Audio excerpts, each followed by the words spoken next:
আসসালামু আলাইকুম এভরিওয়ান। সবাই কেমন আছেন? আশা করি সবাই অনেক বেশি ভালো আছেন। আলহামদুলিল্লাহ, আমরাও ভালো আছি।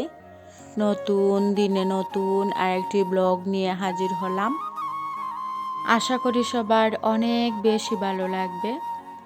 এই তো আমি কয়েকটি বড়ই কিনে নিয়ে এসেছিলাম। তারপর গিয়ে পাড়ার প্রতিবেশী একজন আপু আমাকে বড়ই দিয়েছে।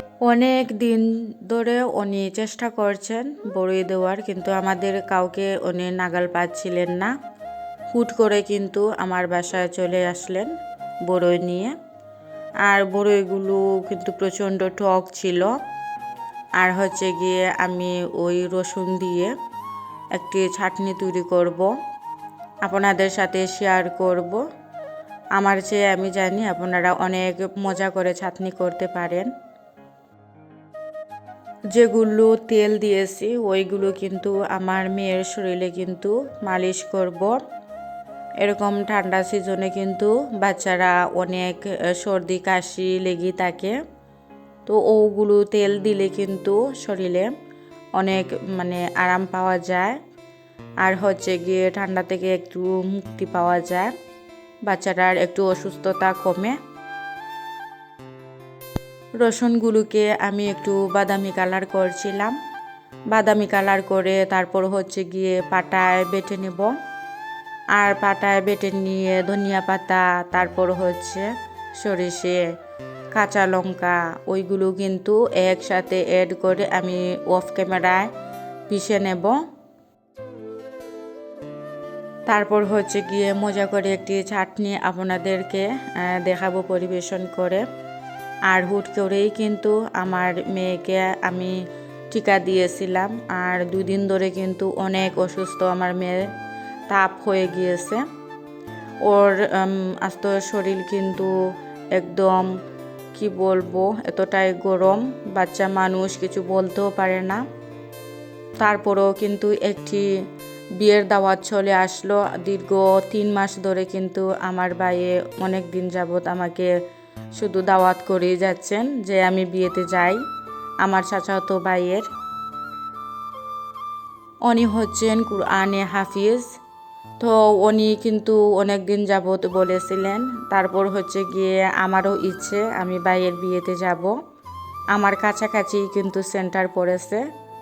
আর মনে মনে নিজেকে না করতে পারলাম না, চিন্তা করলাম যে চলেই যাব।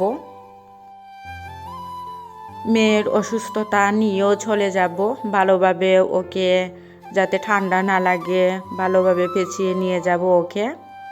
তারপর গিয়ে আমাদের যে গ্রামের আত্মীয় স্বজন ওনারাও কিন্তু আসবেন, যাদেরকে আমি দীর্ঘ 7-8 বছর ধরে দেখিনি, ওনাদেরকেও কিন্তু আমি দেখতে পারবো। এটি ভেবেও আরও অনেক আনন্দিত হয়েছিলাম।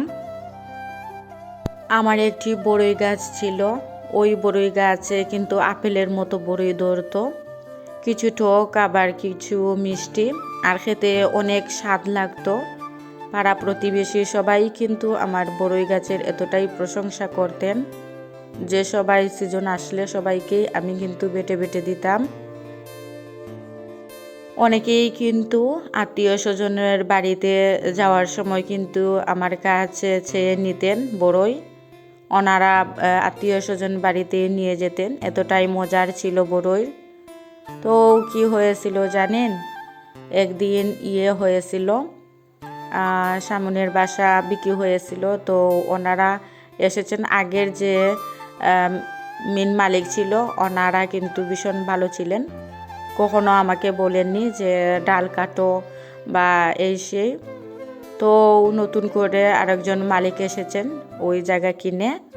তারপর গিয়ে ওনারা কিনে শুধু ডেইলি ওয়ার্নিং দিচ্ছেন আমাকে, গাছটা কেটে নাও কেটে নাও। তো আর কি করব, আমি তো আর ঝামেলার মানুষ না, আমি কেটেই দিয়েছি। আর আমরা কি আর খাই, আমি তো তেমন একটা খাই না, টক জাতীয় জিনিস কিন্তু তেমন একটা খাওয়া পড়ে না আমার। তারপর গিয়ে এত খাজা দরবার আমার একদম ভালো লাগে না, আমি কেটেই দিয়েছি। ওনারা এতটাই পরিমাণে জুলুম করছিলেন। আমার আরও 2টি গাছ ওনাদের শুধু পাতা বাঁধা যায় বলেই ওনারা ওয়ার্নিং দিচ্ছিলেন যে কেটে দিতে। আমি আর এত ঝামেলা করতে মানে ভালো লাগে না, আমি কেটেই দিয়েছি যাতে আর কোনো ঝামেলা না হয়। আমি যদি মুখ খুলতাম তাহলে কেউই কিন্তু কথা বলতে পারতো না। আমার গাছটা কিন্তু ওনাদের মানে কাছেই যায়নি। ওনাদের নাকি রোদ আসে না বাসায়, সেজন্য আমি এত ঝামেলা আসলে পছন্দ করি না। আমি যদি বলতাম যে ওই গাছ আমি কাটবো না, দেখে নেব, তাহলে কিন্তু মানে কেউ কথা বলতে পারতো না। যাই হোক, আপনাদের সাথে কথা বলতে বলতে আমি ধনে পাতা দিয়ে ভালোভাবে মাখিয়ে তো ওই যে আপনাদেরকে দেখাচ্ছি। আর আমি জানি টক জাতীয় দেখলে যে কোনো মানুষেরই কিন্তু জিভে জল চলে আসে। এই তো খেয়ে দিয়ে আমরা বের হয়ে যাব, আস্তে আস্তে কিন্তু রেডি হচ্ছিলাম। রেডি হয়ে কিন্তু আমার ভাইয়ের বিয়েতে চলে যাচ্ছি, চাচাতো ভাইয়ের বিয়ে। আর অনেক এনজয় করেছিলাম। এই তো আমার চাচাতো ভাই তো দেখে ভীষণ খুশি হয়ে গিয়েছিলেন যে আমি গিয়েছি।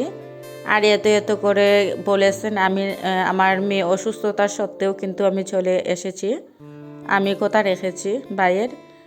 আর ওই তো হচ্ছে গিয়ে আমার আপু, তারপর হচ্ছে গিয়ে আমার ছোট বেবি, আমার বড় বেবি, দুটোটাকে নিয়ে চলে আসলাম এই সেন্টারে। তো খাওয়া দাওয়ার ব্যাপারটা কিন্তু আমি ভিডিও করতে পারিনি, এত যায় ঝামেলার মধ্যে কিন্তু আর ভিডিও করা হয়নি আমার। এতক্ষণ পর্যন্ত যারা আমার বকবক শুনছিলেন আর সহ্য করছিলেন তাদেরকে বলবো প্লিজ একটি লাইক দিয়ে আমার ভিডিওটি দেখুন। আর যারা নতুন তারা প্লিজ চ্যানেলটি সাবস্ক্রাইব করে রাখুন। আর ওই তো আমার যে চাচাতো ভাই, ওনার কিন্তু বিয়ে হচ্ছিল। ভিডিওটি এ পর্যায়ে, সবাই ভালো থাকবেন, সুস্থ থাকবেন, খুদা।